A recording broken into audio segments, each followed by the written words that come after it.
Hi friends, welcome to my mini vlog. ఈరోజు మన వీడియోలో పల్లీ చట్నీని ఏ విధంగా ప్రిపేర్ చేయాలో చాలా సింపుల్గా చూపిస్తానో చూసేయండి.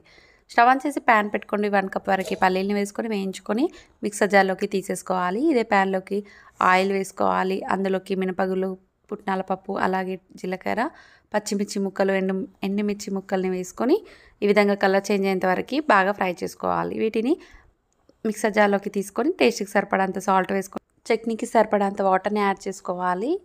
దీన్ని ఇప్పుడు మెత్తగా అయ్యేంత వరకు మిక్సీ పట్టేసుకోవాలి. ఇలా మిక్సీ పట్టుకున్న దాన్ని బౌల్లోకి తీసేసుకొని పక్కన పెట్టేసుకుందాం. ఇప్పుడు దీన్ని పోపు వేసుకుందాం. అదే ప్యాన్లోకి 1 టేబుల్ స్పూన్ వరకు ఆయిల్ వేసుకోవాలి.